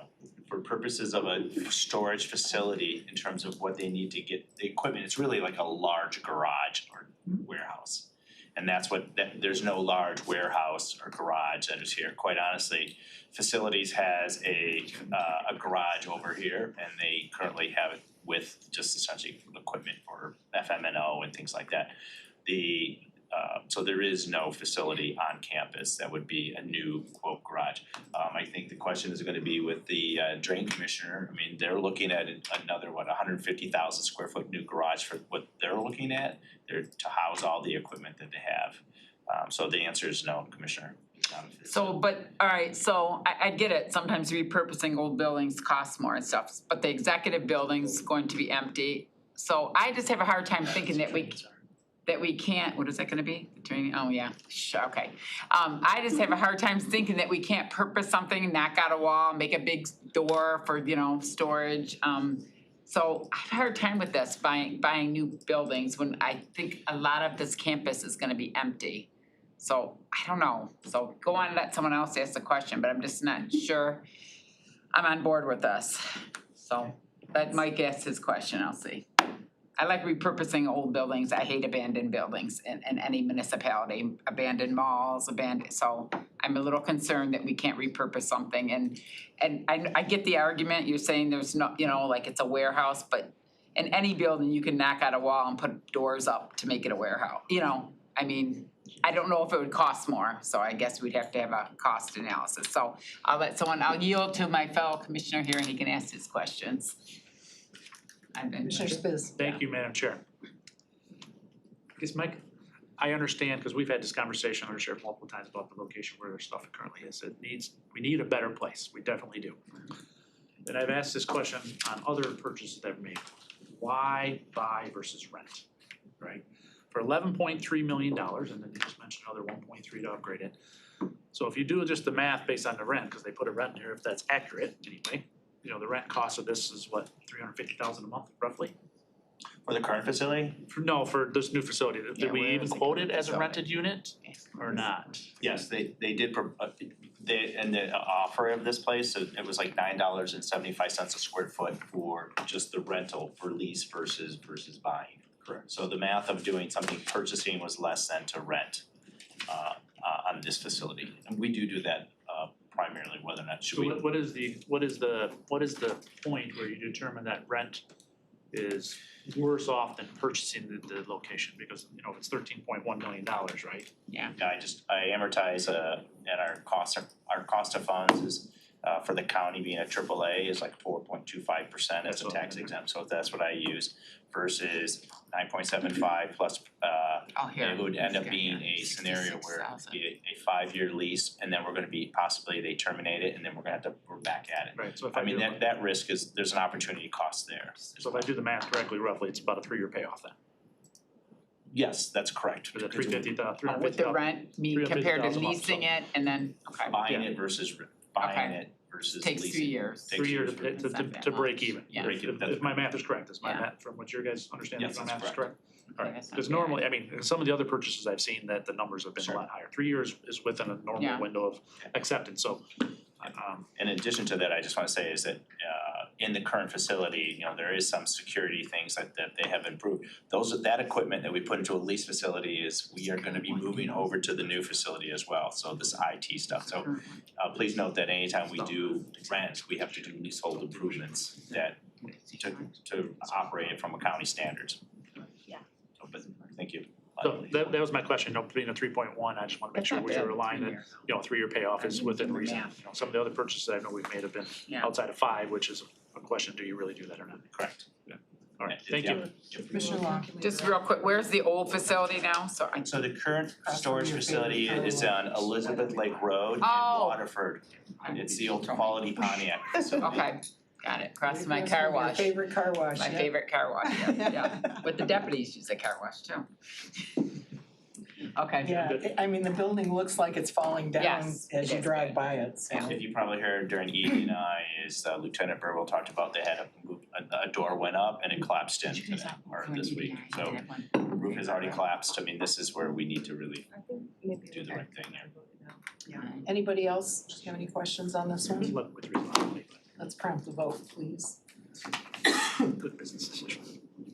They should say it in the report. There are 6 yeas and 0 nays. All right, motion carries. Next is item 10B. Purchase of 48-150 Don't want Grand empty River Avenue, buildings. Novi, Michigan for the operation of the 52-1 my District Court. I will support, that's Glenn's I will court support too. this. So moved by Commissioner Spiz, supported by Commissioner Long. Thank you, Commissioner. Good to see you. All right, we have a motion, so the floor is yours. This one is. I think this is gonna probably ring a few bells for Commissioner Spiz over here. And I'll go ahead and let Ms. Black introduce herself. Oh, thank you. Alexander Black, Court Administrator at 52 on District Court. Bye. And then Harrison Yaldo had worked with us on the proposal here. So I wanna say 2 years ago, the lease was renewed for this facility. Last November, the owner of the facility offered the property for sale. We were notified by it. Then the math starts working on this in the case of saying, what's the purchase price? What's our break even versus our rent? And then the other thing is on the operating costs, essentially in the current lease, we already pay for water, sewer, things like that. So that to me is just a break even. There's no moving the math. The difference here is that the county is responsible to pay the property tax bill on that facility. That's where you're getting most of your savings is essentially this is this is gonna become a tax exempt property for that location. And then the analysis here, Commissioner Spiz is essentially saying, I also looked at the remaining term of the lease, which is 18 years, looking at the amortization of debt. I mean, I was trying to guardrail it up so you can see the true savings on it, so. So I didn't have a pretty graph here, but I think the bottom line is once again, we are about over $3 million in savings to the county and the taxpayers. Say that again. Yeah, say that again, sorry. The estimated savings to the county is about $3.2 million by paying debt service, which is lower than the rent, and then not paying the property taxes. Those two components combined over an 18-year period is about $3.2 million. Okay. All right. Commissioner Long? So one question, how old is this building? I think it's kind of old, right? How old? I mean, relatively, it was built in 1992. We took space in 1994. Okay, and we're okay, or we're gonna have to we're purchasing it, it's good, if someone looked at it, we might need to do renovations on it, or? Yes, there's gonna probably be things that we're gonna be looking at is like the roof is gonna there's gonna be an assessment, there may have to be roof repairs in a period of time. There may be, what do we call them, rooftop units, RTUs, there's gonna be having to look at that as well. Okay, so will we put that in our capital plan? Correct. For the future, after we take it, it would be like a roof, that will be in our plan, okay. That's correct, and in terms of with Mr. Joss, that you probably recall in the capital improvement project for the resolution, one of the items there was called a repair and replacement fund. So you're gonna see in this year's budget, somebody like for given $1 per square foot, we're gonna start putting money aside so that we can start addressing the ongoing. Would this be in this year, this budget coming up, all this project, as long as this goes through, that will be in? Well, the whole, so when capital we improvement? buy a building, what I have asked Mr. Josh from his team is I wanna make sure, when does the rooftop units need to be replaced? Let's say it's 5 years from now, what's that cost? What's the present value? We're gonna be having like a capital project analysis of all the facilities of what we're working on. And we need to start putting money away for things that eventually gonna happen, so. Okay, Which is so then it not won't be happening. sticker shock when we first get it, or we'll know it's coming in 5 years and 3 years and 2 years, okay, good, thank you. You're welcome. Commissioner Spiz? Thank you, Madam Chair. To touch on Commissioner Long's point, if I'm not mistaken, even if we were leasing it, we would still have to cover some of those costs for the roof and so it's a cost that we would have to pay either way. Right, For lease versus paying, right. lease versus buy. But I was very excited to see this on the agenda today, cause if everybody remembers, I put up a big stink 2 years ago about buying this versus leasing. Yes, yeah. You know, so You gave an idea. So I Somebody love seeing this listen. come across 2 years late, but I'll take the savings, so I do appreciate it. Thank you. Yeah, okay, thank you. Commissioner Erickson Gall? You might have voted here. So I'm assuming since we recently released the same building and are looking at buying it, that it suits the needs of everyone in the court system, judges, staff, the public that's coming, security issues, all of that will work for you. If you don't mind, I'm realizing that you're the frontline person here, Yes. not me. I mentioned in the last meeting, I've obviously been there for 31 years in that building.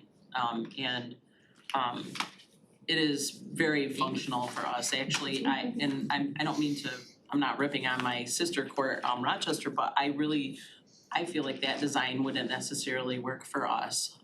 Being all on one floor, having the back way access to the courtrooms, the way we.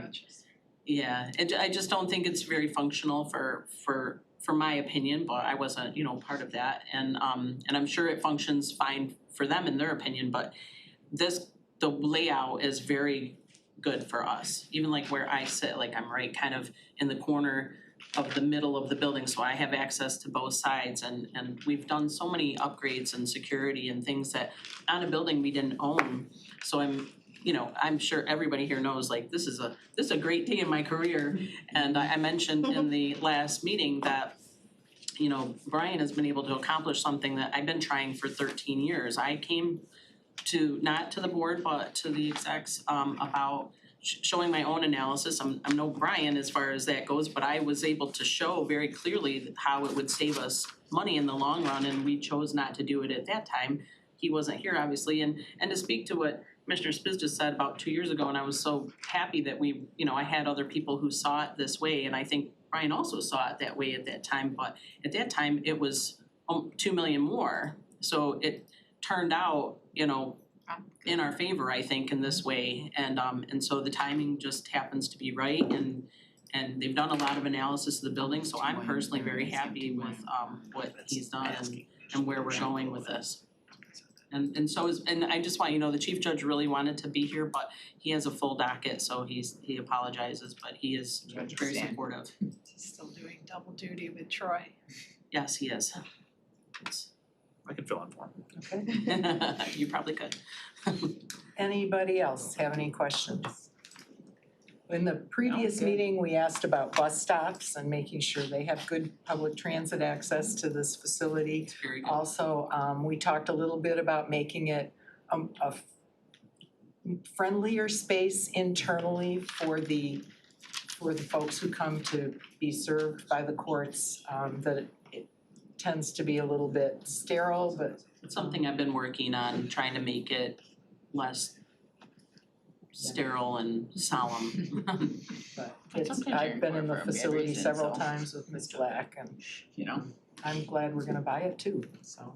Yeah. Okay, let's Commissioner Smith-Charles. To your point, we also talked about the sustainability aspect with offsetting our carbon footprint by making sure we're not taking trees down. Yes, it's still a thing. Who knew? Apple was just in the news for planting macadamia nut trees in Australia for that very reason of offsetting their carbon footprint. So hey, throw some macadamias out there, water it every now and again, and see where we can go. Thank you, Madam Chair. Okay. It's my avocado tree.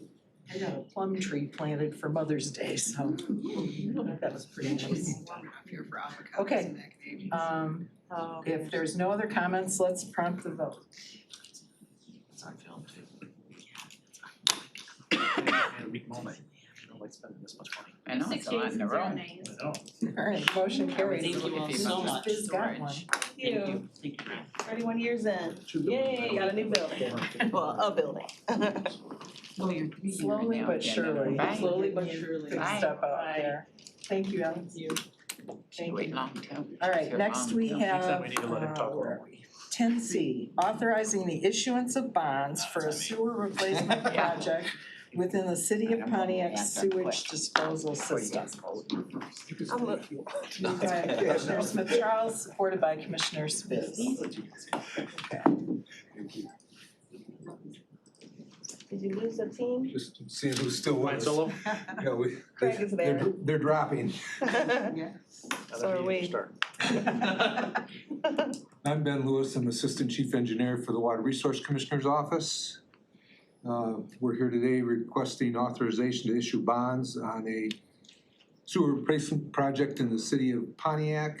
It's 10,000 lineal feet of sewer pipe that is badly needed repair.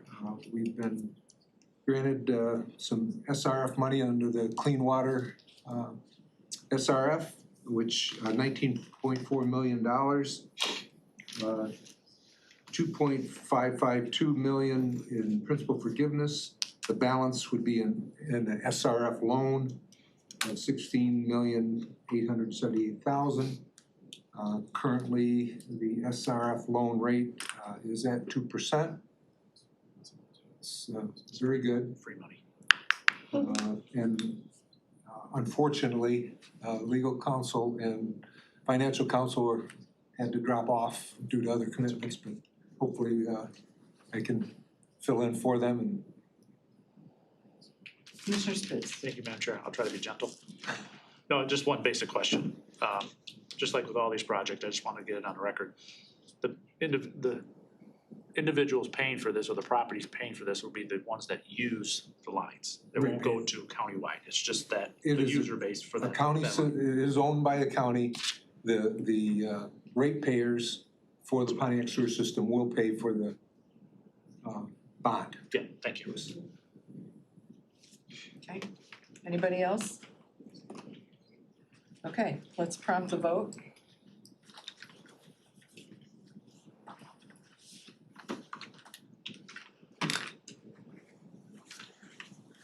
You have 5 yeas and 0 nays. Okay, motion carries. You get in trouble if you do that in Congress. Right, should. Right. All right, next up is item 10D, authorizing the issuance of bonds for lead service line replacement within the Pontiac water distribution system. I'll move that. Moved by Commissioner Smith Charles, supported by Commissioner Spiz. With me now is Zach Earp, who is the project engineer on the lead service line replacement project. So for technical questions, he's our expert in lead services. So this is another SRF project. This will be done under the drinking water, the DWSRF fund, where we're qualifying for a $5 million project from the fund, which will be in the form of $1.258596 million in a grant, approximately $1.24 million in principal forgiveness, which leaves us a loan balance with the SRF to repay of $2.5 million, same 2%. And if you have any questions, the ratepayers will pay for this. It's all as part of the rates. Thank you.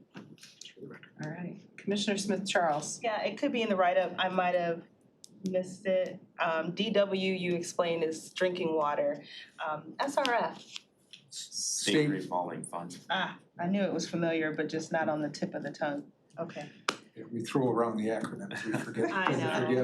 You don't use them every day. Just to lift up what was shared in EDI briefly, also about the bonds, Mr. Whiteford always asks, how's the bond market? And so I appreciated that it was articulated that pressures from international wars and the price of oil being high is having a depressive impact on bonds. And so the gentleman stated he's glad he's not having to sell bonds today based on That's good for us those pressures. Yeah.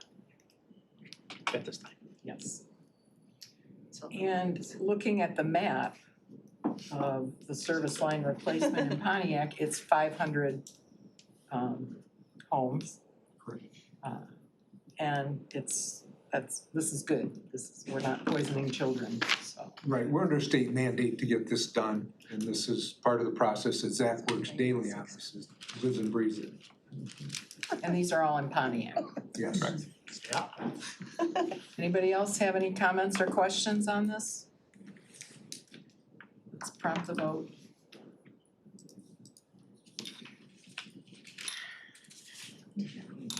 There are 6 yeas and 0 nays. Okay, motion carries. Thank you. Excellent, thank you.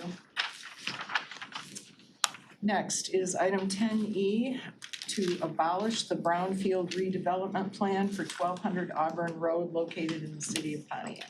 Chair, can we take both E and F? Yeah. like we did in EDI. Are you making a motion? I'm making that motion. Okay, moved by Commissioner Smith Charles, supported by Commissioner Taylor to take E and F No. together. Oh, E and F, okay. All in favor of taking those two together, say aye. Aye. Okay. Good afternoon, Commissioners. I'm Kristen Wilping with the Economic Development Department. With me today is Brad Hansen and also Madeline Eckel, who is a new planner with our team today. So happy to have her aboard. Before you today is the abolishment of two brownfield plans. The first is 1200 Auburn Road, located in the city of Pontiac, and the second is 149 East 14 Mile Road in the city of Clawson. And just a reminder, Public Act 381 specifies the procedures for abolishing a plan. And abolishment means that we've achieved all of the objectives and goals that were approved in the Brownfield plan initially. So we're happy to see these two move forward. This has been approved by the Brownfield Authority. And I'll turn it over to Brad for any additional information. Thank you, Kristen. Yes, as Kristen mentioned, these two brownfield plans have been completed as they are stated in the brownfield plan. The first at 1200 Auburn Road in Pontiac was Peninsula Plastics. It's a shorter payback period in the TIF than it was originally planned. It was 6-year payback. In the brownfield plan, it was called for 11-year payback period. So it was payback 5 years quicker than originally intended. So we are here to abolish that one. And the second one is 149 East 14 Mile in the city of Clawson. This one is completed as intended. This was a mixed-use project with commercial and residential. This had a tax abatement from the city of Clawson. So this was a state capture for TIF, and it was a shorter payback period as well. So this one's ready for abolishment as well. Okay, Commissioner Smith Charles. Yeah, I'm still a student of TIF, I'll be the first to admit. And when you brought it up earlier, I didn't want to take too much time on it, but when brownfield is abolished, there's probably some formula that would indicate and again, tax incremental financing, so we're taking that incremental piece.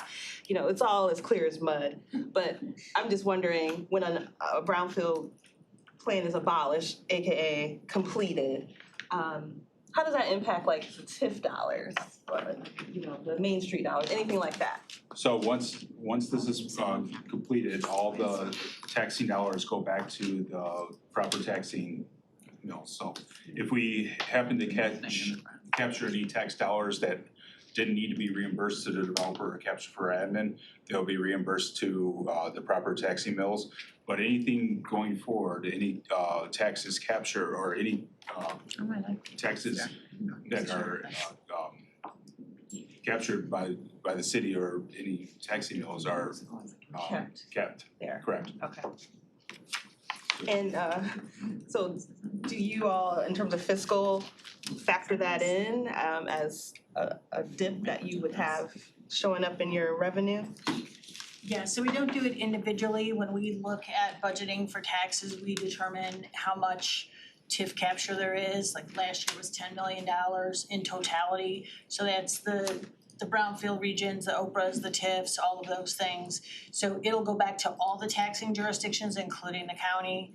So when we do look at that, it's part of a formula that we put together. We work with equalization and find out how many TIF regions are out there and what they expect to collect off of. When we do the calculation from the 4029, that's the base tax. Then the captures come off of that for us. Okay, thank you. You're welcome. That's helpful. You're welcome. Anybody else? All right, seeing no comments, let's prompt the vote on E and F. 10 E and F? I think. 10 E and F. Oh, sorry. That's not what it says. Oh, do I have the wrong one? I'm sorry about that. Is this expensive? Is there a way I could get a copy of this?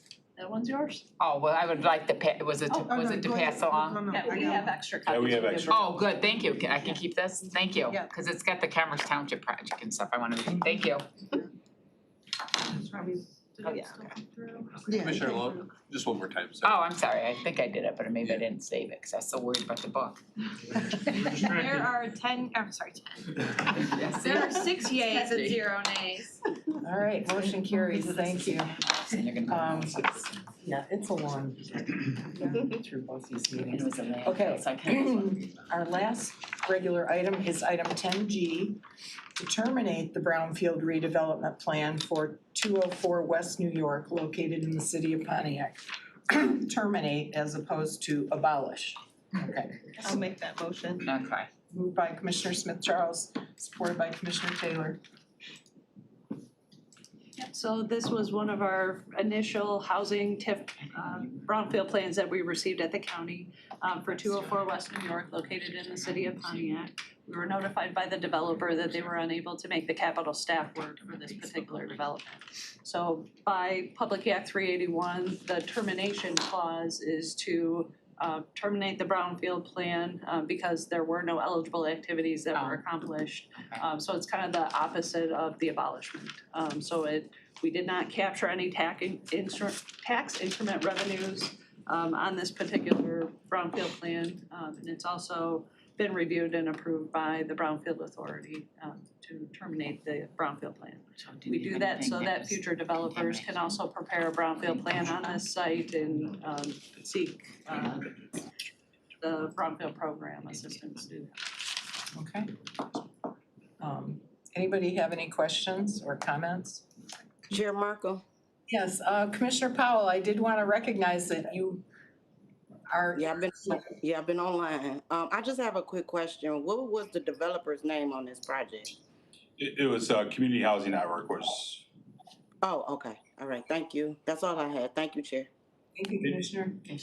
I can go into a little bit more background on that if this was one of the first projects out of the gate when the MSHDA came back with the housing TIF. So there's still a learning curve to the program, and MSHDA had changed some things as the program was evolving. So when this brownfield plan was approved, it was approved for a 20-year TIF capture, and then MSHDA wanted the brownfield plan to be a 30-year capture. So they would have had to come back for amendments to the brownfield plan. And during the same time period, they're having trouble with their capital stack, as Kristen mentioned. So a couple different hurdles they're coming against, and they just weren't going to be able to make the project work. Plus, obviously, there's the school building still on site, which is the upfront cost of getting that building taken care of. Worried about the environmental with asbestos, possible asbestos in the building and getting it knocked down. So there's some significant hurdles they had to go through, and that's the reason for they couldn't make the project work. Thank you. Commissioner Long. So it just sparked a question. So with those problems that they had, who owns that property? You know? That, I believe they were working with the Oakland County Land Bank on that. Okay. So we We own it, okay. We might own it for a while. Love it. And this is a property that I've worked with numerous developers over the years. It's a project or a property that, you know, not only myself, but Jill at the Land Bank Authority, you know, we regularly push to developers it's a great piece of property, but you know, the school is on it, so there's an issue there as far as getting over that hurdle, but it is a great piece of property that we will continue to push, so hopefully So I was one gonna day. say, keep up on it, trying to get someone to develop it then. Yeah. Thank you. All right, anybody else? Let's prompt the vote. Costs more money to borrow now.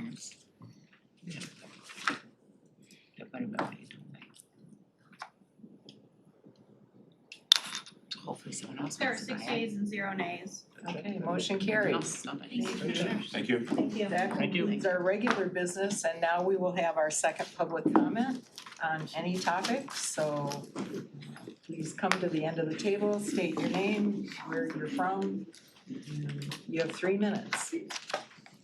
3 minutes, second stuff. All right, my name is Margaret Gupta. How are you guys doing? I know it's long, I'll talk fast, so we can keep it short. Buzzwords from the last 4 hours. General obligation, guidelines, we follow Michigan law, safety and legal compliance, IT licenses, extension of IT contracts, laws for airspace management. There are rules for the MCR, that's Michigan Court rules. There are policies and procedures to follow to address fraud upon the court. Fraud upon court, let's just give the definition again, is when a judicial officer or public servant commits fraud upon the court. That is an offense, it's actually a felony. This is really, really interesting. Captain Commander Steve Schneider, he was talking about Wintox. The IT is not happy about the security of Wintox. They need to modernize their system to cloud. He says they want to have a tight policy, make sure that there's accountability with every officer. They even sign in attestation, terminated if they give out any information. The officers actually have to sign an attestment saying, hey, I'm gonna follow the rules. Where is that in the judicial branch? Commissioner Spiz said, hey, listen, if you guys are gonna have an audit, do it third party. Where is the audit in the judicial branch? There is none. SCAO does not make any records, file numbers, or case numbers for complaints. I have an email stating that. You're supposed to go to the Judicial Tenure Commission, you're supposed to go to the Appellate Court, you're supposed to go to the State Court Administrative Office, you're supposed to go to the Michigan Supreme Court. I've gone to all of them. Guess what? My phone number says every time I call them, you've reached a non-working phone number, please check your number and try again. You know what the whole weird part is? I have 2 phone numbers on my account record with Comcast Xfinity.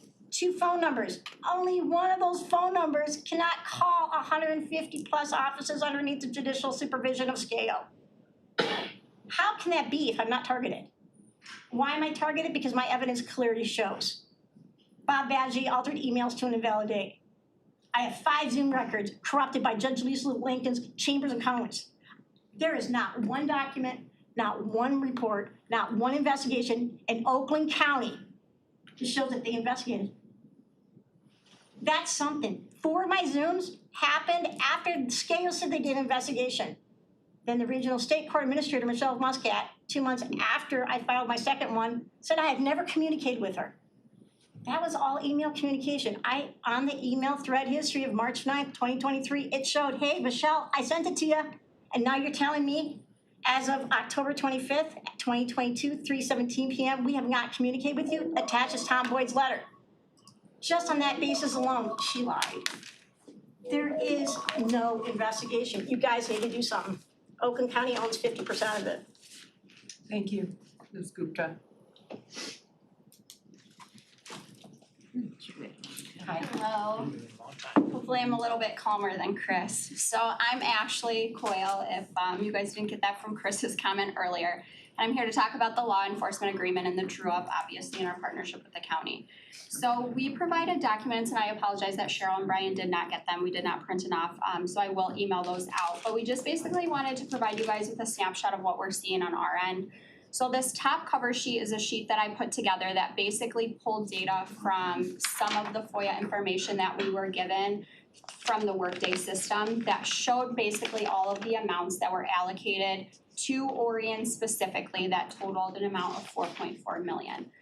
We also received the true up sheet, which is this longer sheet. I believe it was emailed to the board back in March. And so what I did is I ended up taking all those categories and totaled them together to see where we were. Basically, what we're trying to get a better understanding of is how the pay components from the Workday system tie to the categories from the true up. We understand that there are things like overhead, hospitalization, dispatch, indirect costs that obviously aren't attributed directly to the Orion Cost Center.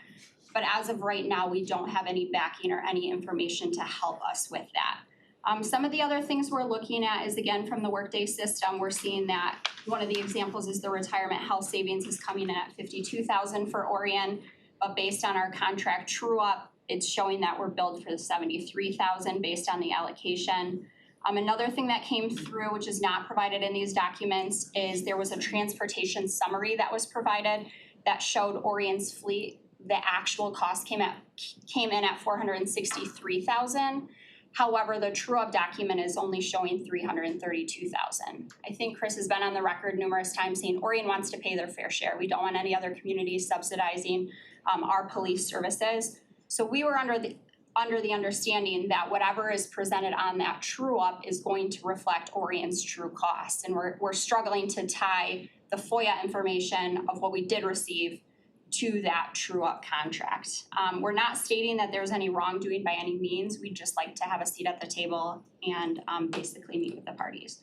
So we did have a meeting scheduled for April 7th. However, on April 2nd, that meeting was canceled and we were not invited to reschedule that. That's way above my pay grade. That's political. That's what all of you guys are paid for. I'm just the paper pusher. So as Supervisor Barnett mentioned, we are currently in the state of emergency. So I will be sending an email to you, Brian and Cheryl, requesting a meeting. I'll attach the documents that we've provided here today, and we hope to get that meeting scheduled, hopefully sooner than later, so you guys can stop seeing Chris and I don't have to come back here. So thank you. Thank you. Thank you, Ms. Coyle. Is there anybody else who wishes to address us in public comment? Seeing no one, I will call, is there any other business to come before the committee? Seeing none, this meeting is adjourned. Thank you.